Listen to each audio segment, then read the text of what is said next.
So your terms should be different for different facilities. Some facilities you're going to do more work out of. Some you're going to do less. Are you going to offer the same pricing? If someone is giving you a greater volume, don't you think you might offer them a better price point for each transport than someone who uses you sparingly? Let's go, Brandon. Hey. Let's go, Brandon. Hey. Let's go, let's go, Hey. let's go, Brandon. Let's go.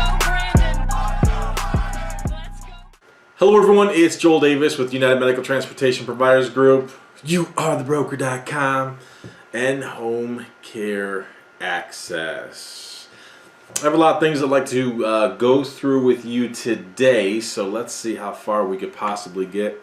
Let me start by congratulating all of you who I am working with. A lot of you have taken my advice, seen that, hey, you got to grow your way through this insanity, and you guys have leaned into the opportunities.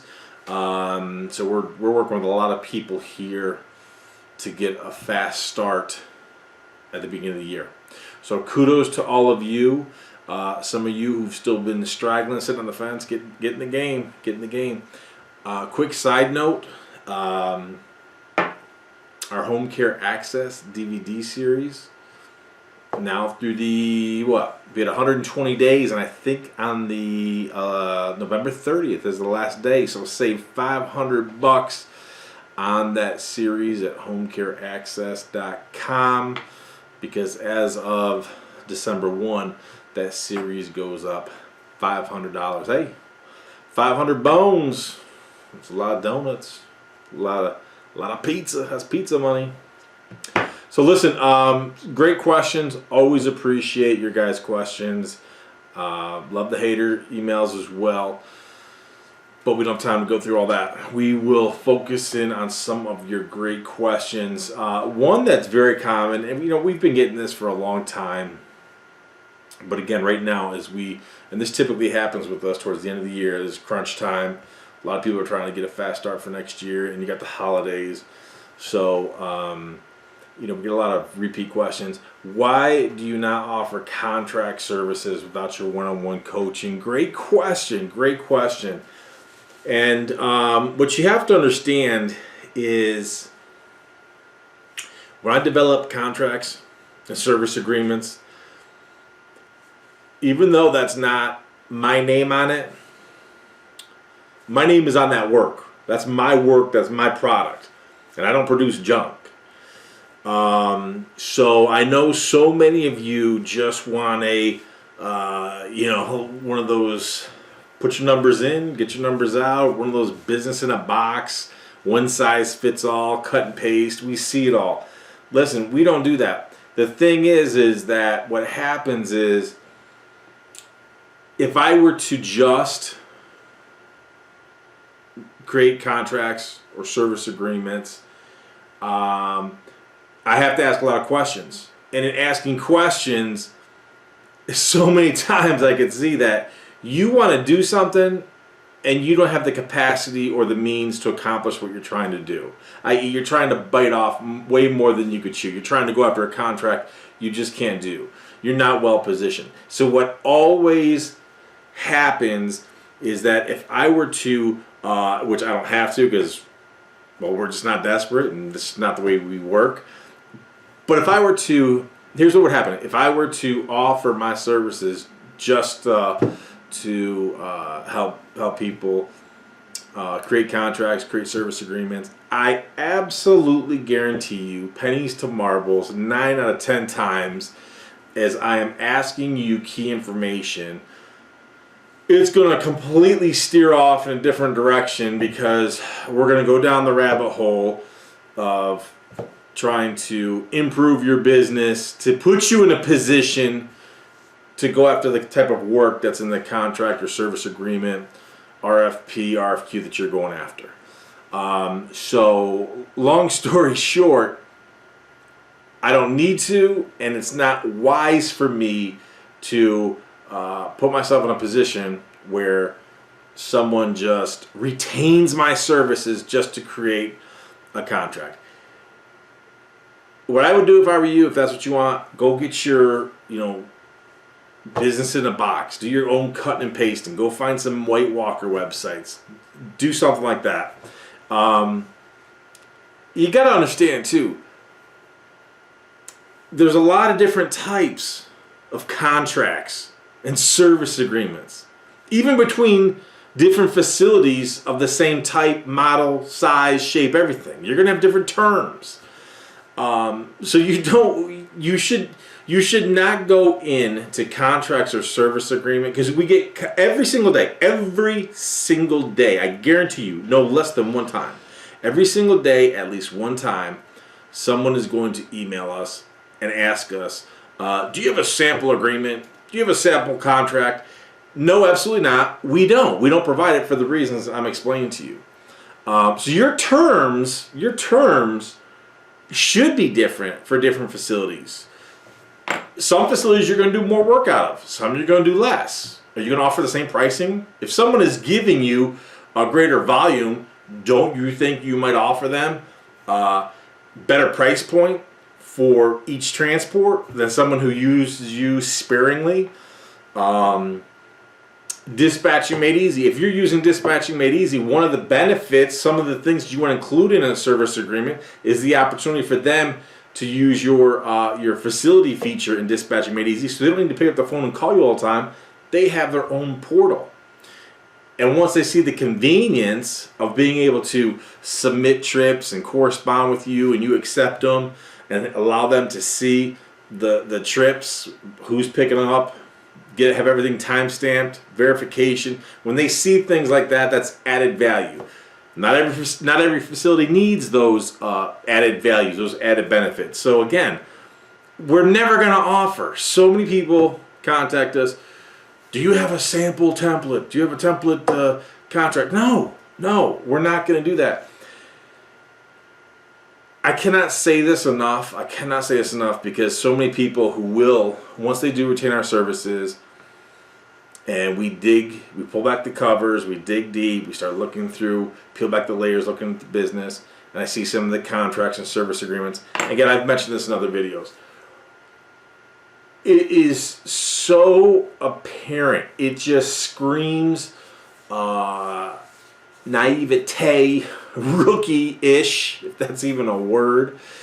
When people cut and paste and try to put their own gobbledygook agreements together. And it's not that I'm trying to belittle anybody. You're well-intentioned, but you could see in a specific agreement, you could see how people will float in and out of legalities and legal jargon, and then you can clearly see where they edit it and try to put in their own verbiage. And it is just, when you do something like that, and that facility, especially if it's a hospital, a large medical center, they're going to push it all through their legal.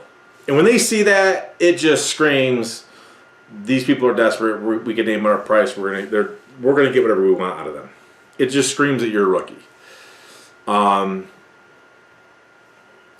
You get what you pay for. In fact, let me go. I'm going to find this email real quick. I'm going to kind of sidestep for a second here. Let me see if I can find this one. This is a client provider I'm working with right now. Good dude. And he and his business partner have put forth a lot of effort into getting their business going.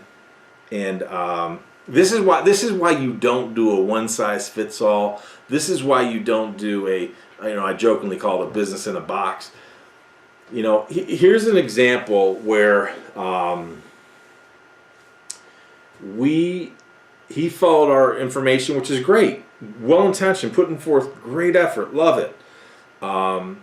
And he went through, so he was corresponding with us even after, before I started working with him, and he was corresponding with my team, and they were giving him feedback on lettering his vehicle and stuff like that, logos and website stuff, marketing stuff.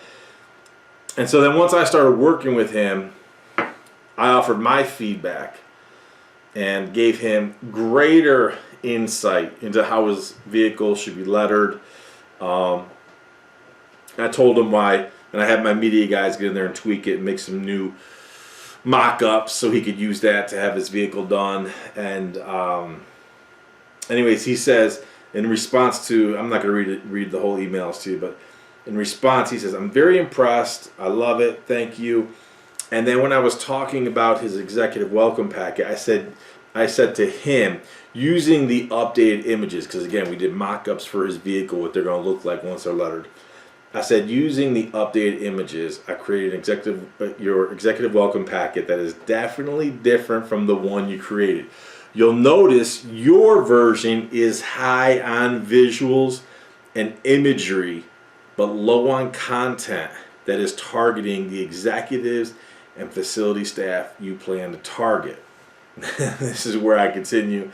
You'll notice my version is quite the opposite, because his version, I think it was like half a dozen, maybe 7 pages. And it was all, again, well-intentioned.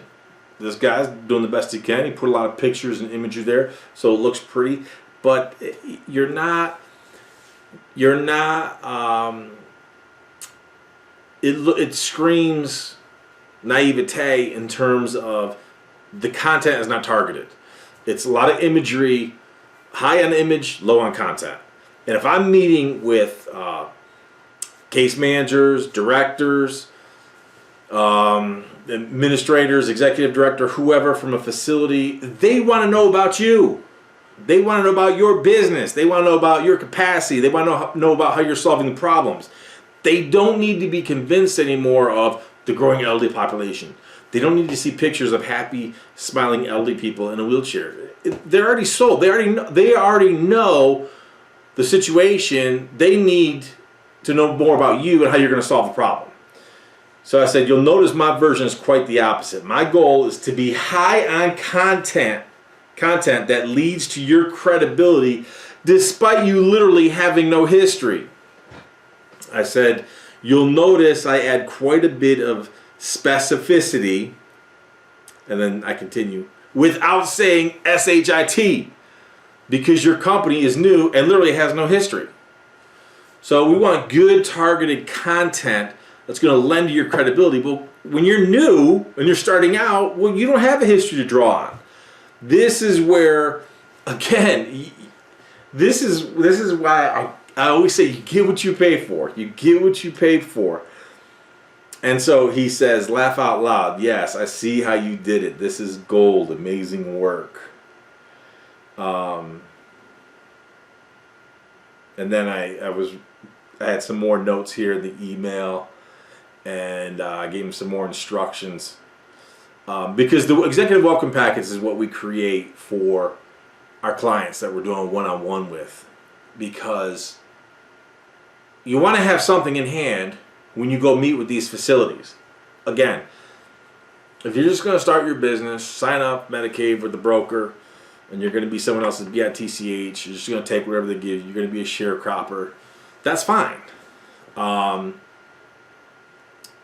we've talked about a million times before, you're really not in control of your business. You're waiting for someone else. They control your business, and you're waiting for them to be like a benefactor, a gatekeeper, a toll booth operator, and they're going to manage the flow in and out, how much they pay you, who they give you. That's not what I espouse. I espouse for you to build your own business. So you want, even though you're a newbie, you want to be able to meet with these facilities and look legit, despite not having any history. Some of you don't have any experience. You're coming from a completely different world. This is your first business, or this is the first business you had in NEMT. So we need to put you in the best possible position. That's why every service agreement I create, every contract I create is going to be different. That's why when I create executive welcome packets, they're going to be different, because everyone has a different start point. Everyone has a different location. Everyone has a different level of experience. Everyone has a different level of motivation. What brought them to the NEMT or other business? Let's see, what else? He says, this is the answer I was looking for. I wasn't sure how to present it. Thank you. I agree.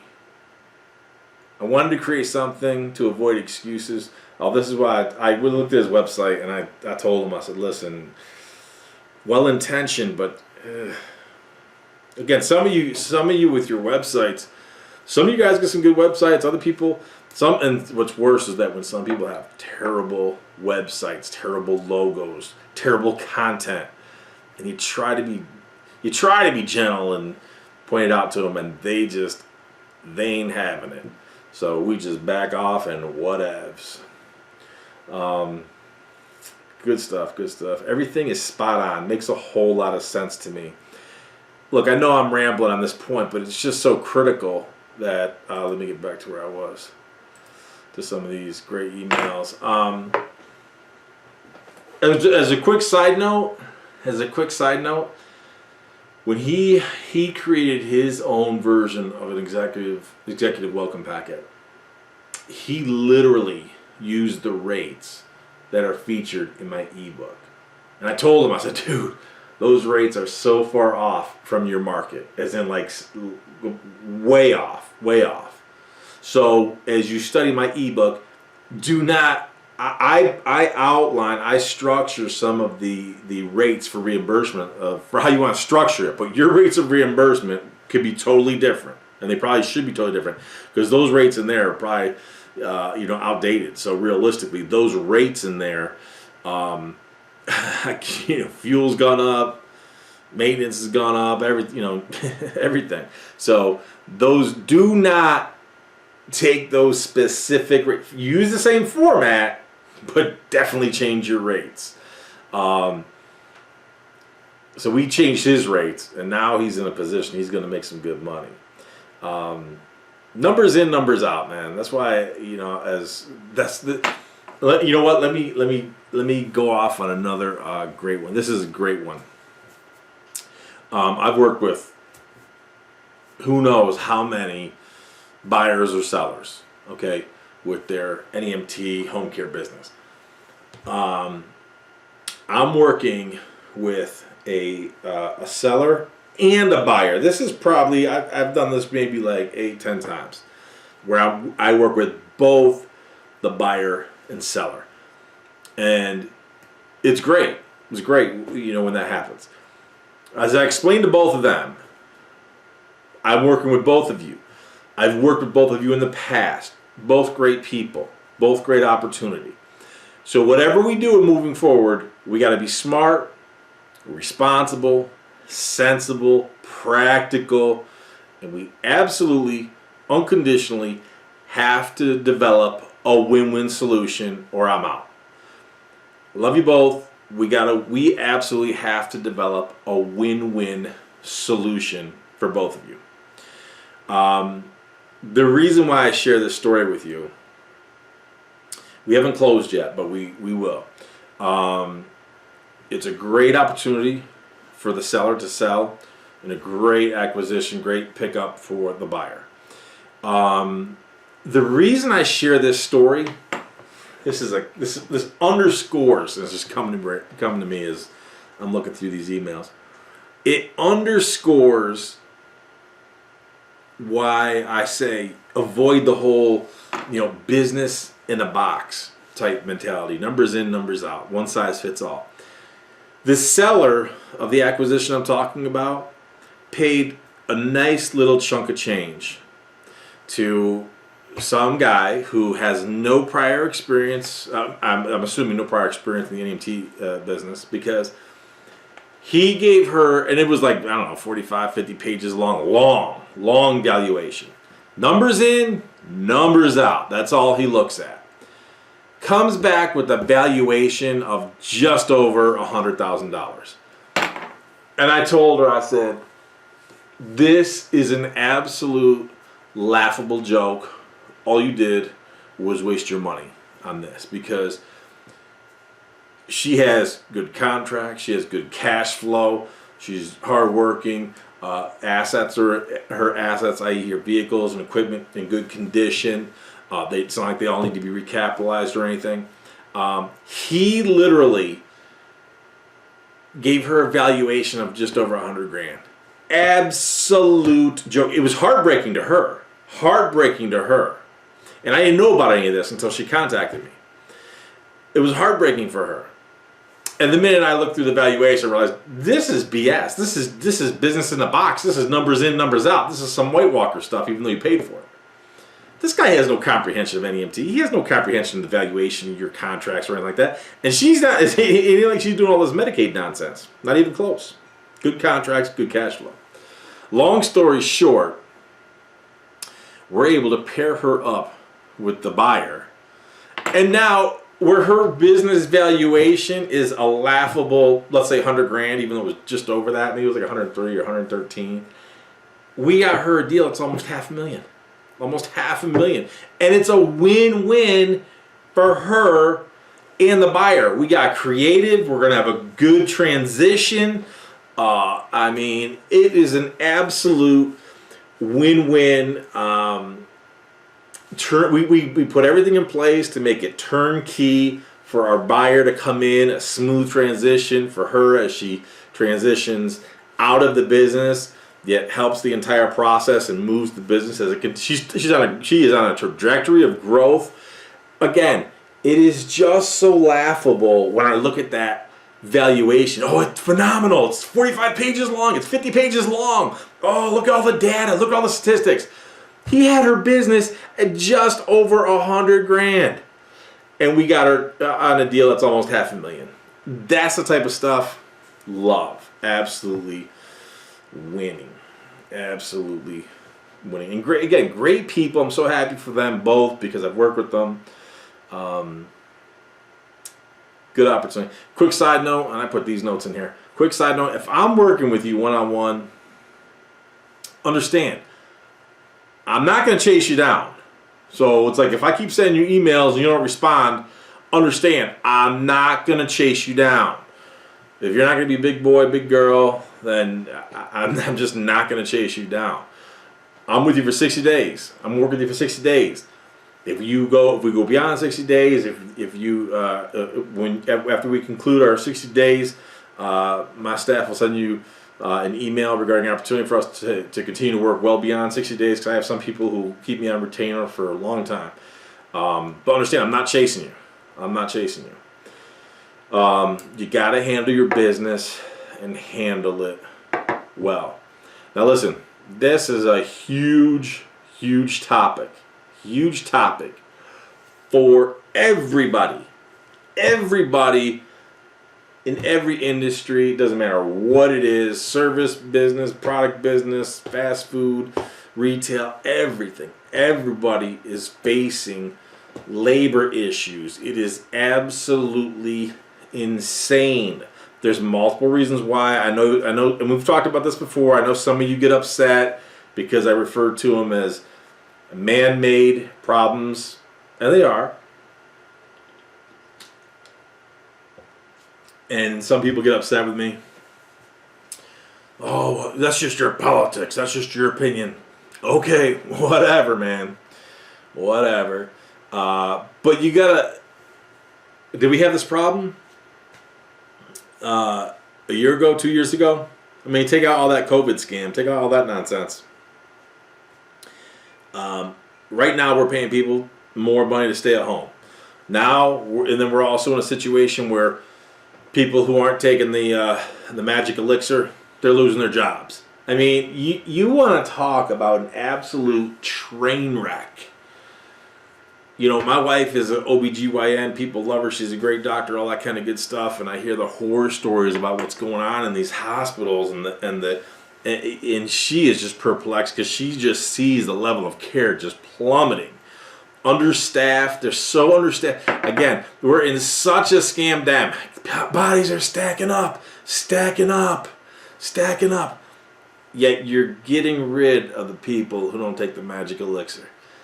And, you know, I hear the horror stories. I hear, whether she's on the phone and I overhear them, or she talks to me directly and we're talking about some of the insanity of this stuff. It's just crazy.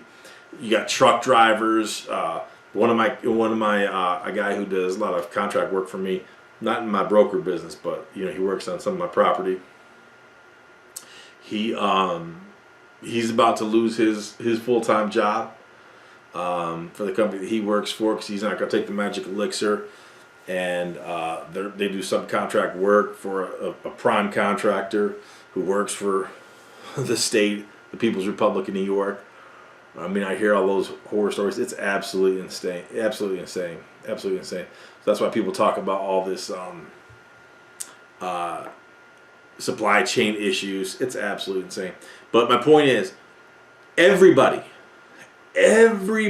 so many of you who I'm working with right now or will be soon, labor is an issue. People are shorthanded because of this man-made issue. People aren't going to work. And if they are, regardless of business, regardless of industry, the wages are grossly overinflated. Again, I know I've talked about this in previous videos, but as in like in some markets where realistically an NEMT driver should be making $11, $12 tops, I got client providers who are paying $15, $16, $17. Same thing with caregivers. Again, this is another reason why I keep telling you, you got to have some component of your business in your portfolio. You got to have something that is a broker-based business where you're dealing with contractors. Because if realistically, if market conditions are proper and that employee should be making $11, $12, well, now if I'm paying them $16, $17, well, that's also affecting my workers' comp, FICA, matching unemployment, all that kind of good stuff. It's absolutely insane. But here is the good news. There's a couple things. Here is the good news. Let me show you. Here are these two pictures. Now, here's what's interesting about it. So I take my so when I'm traveling, to the best of my ability when I'm traveling, I try to take my wife and my kids. My daughter's 5; she's in kindergarten, but we homeschool because I'm not going to send my kids to these propaganda camps. Absolutely insane.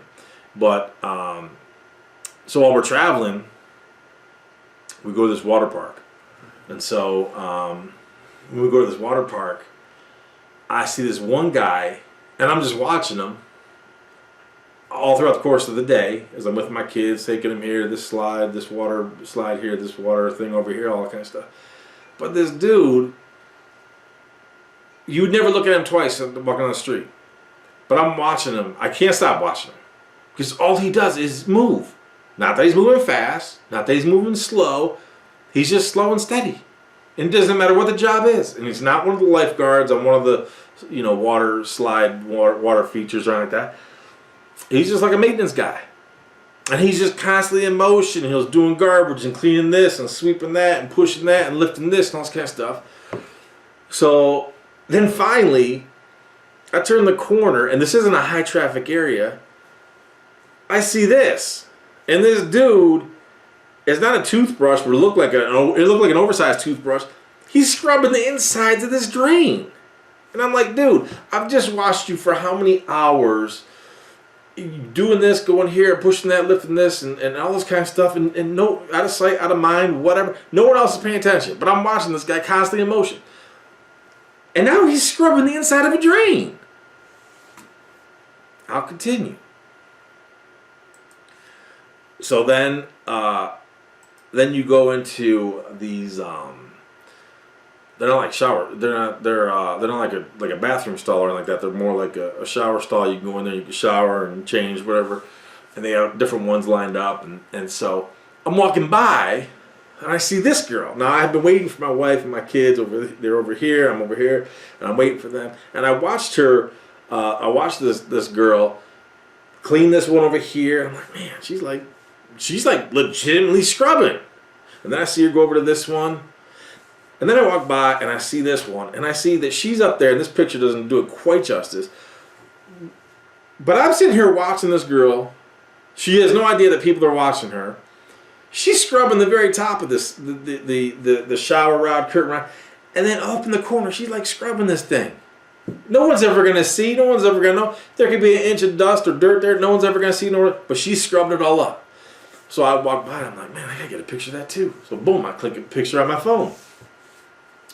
So then my wife and my kids come over, we go down, we're in the family thing and clean up the kids, getting them all ready, this and that. And as I come out, I get ambushed by the supervisor of these employees, and she looks at me like I'm absolutely crazy. She said, excuse me, sir, are you taking pictures of my employees?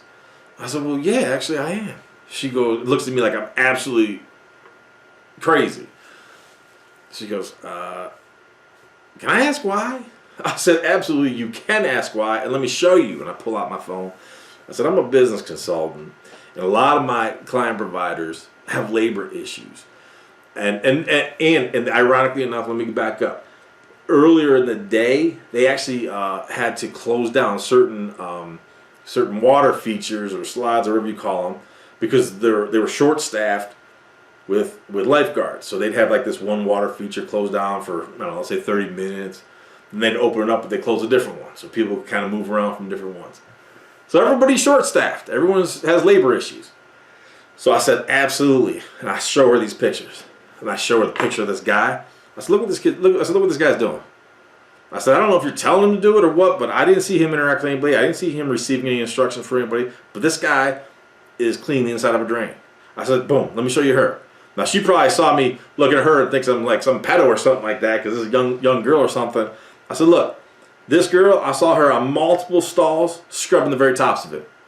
You may have told her to do it, you may not have. But at the end of the day, no one's watching her, and she's doing it. I said, you can't teach that. And this girl had just turned around the corner when I'm showing her this.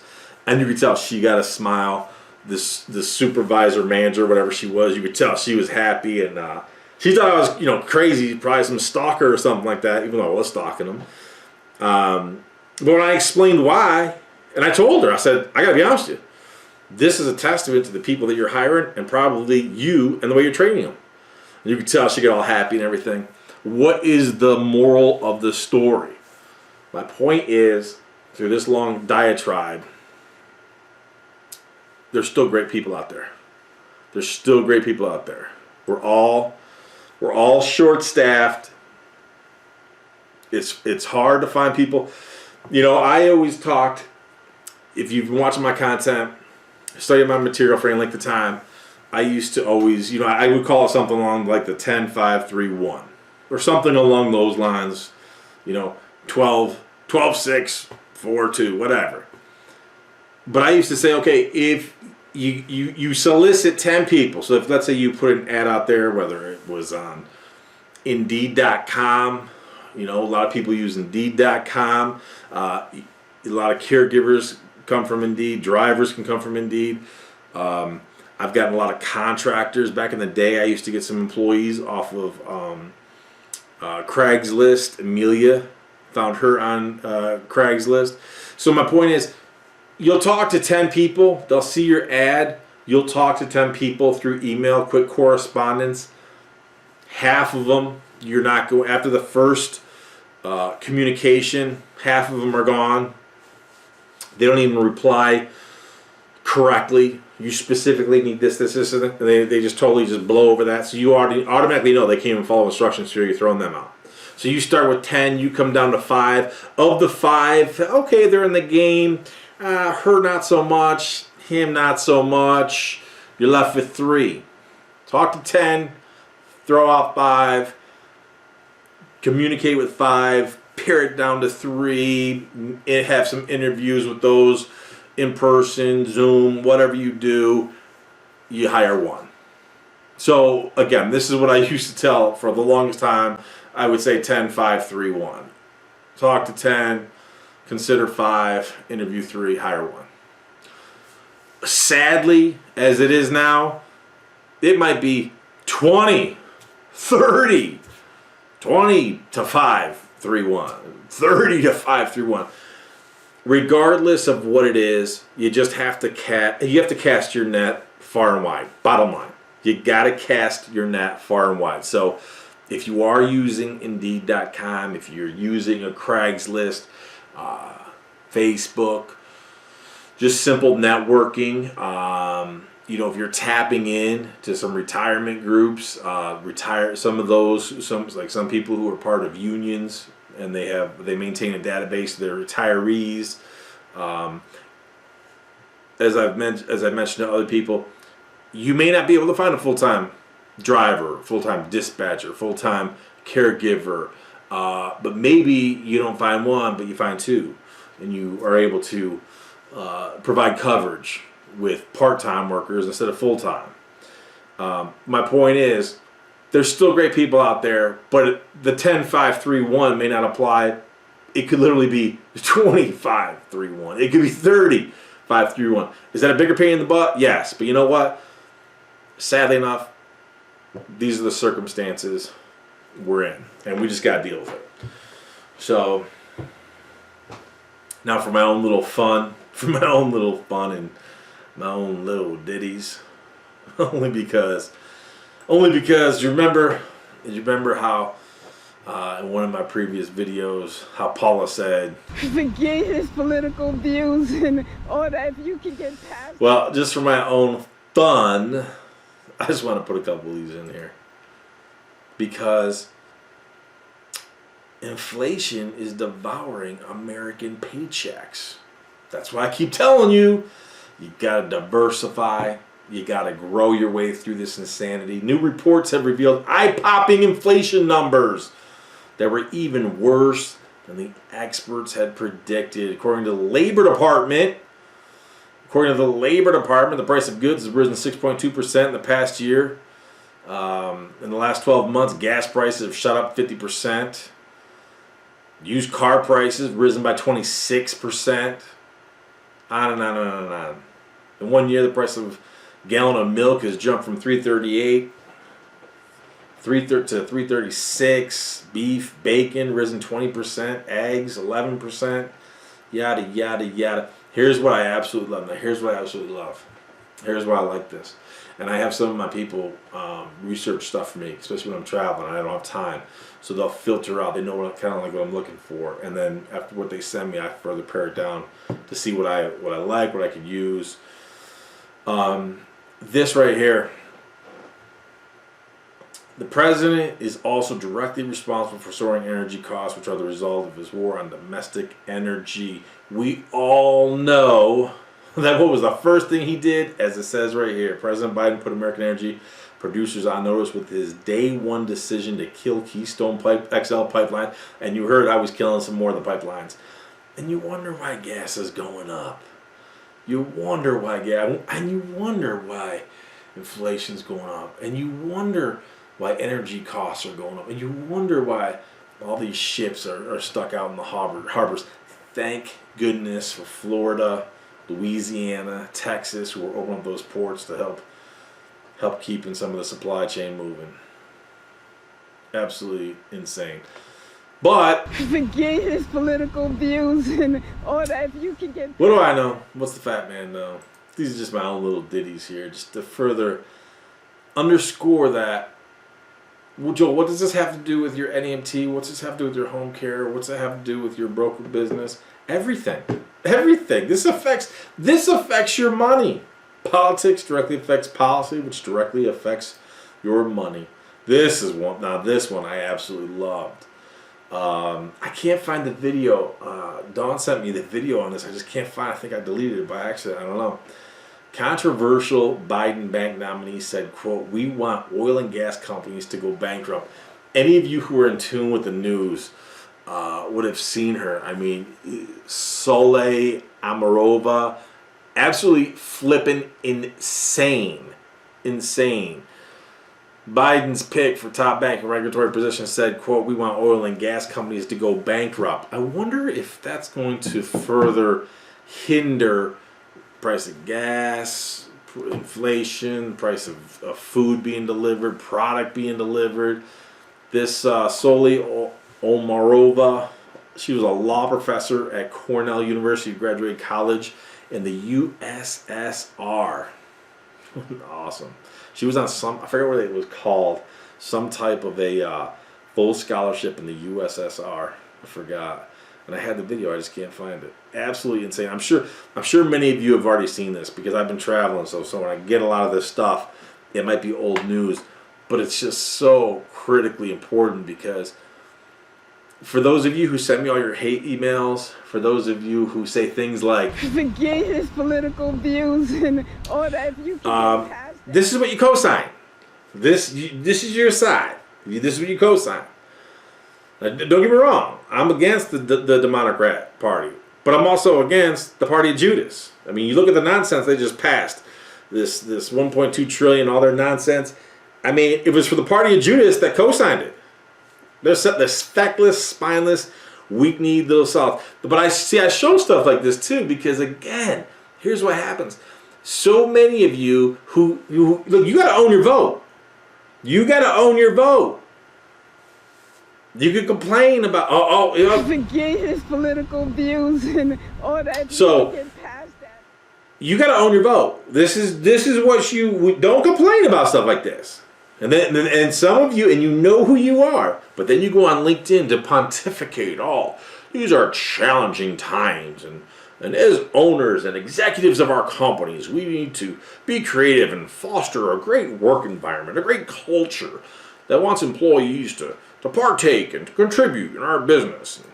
Oh God, the nonsense on that flipping LinkedIn, hearing all of you pontificate with the most shallow feel-good fluff so you could virtue signal. I mean, it just sends shivers up and down my spine. But hey, gotta own it. Gotta own it. Old Dominion professor battling destigmatization of pedo. PEDO. Own it. Joel, what's this have to do with NEMT, home care, broker? Well, this one doesn't. But hey, Forget his political views and all that. If you can get past that. if I was a gambling man, I wonder who he would have voted for. Own it. Own your vote. Fat man, you're an a-hole. I know. Trust me. This is why people hate me. And as I've said before, I embrace the hate. I embrace the hate because I feed on that. It's like sprinkling the hate on the Cheerios in the morning. Sprinkle the hate on your Boston cream donuts. Mix it in with your iced coffee in the morning.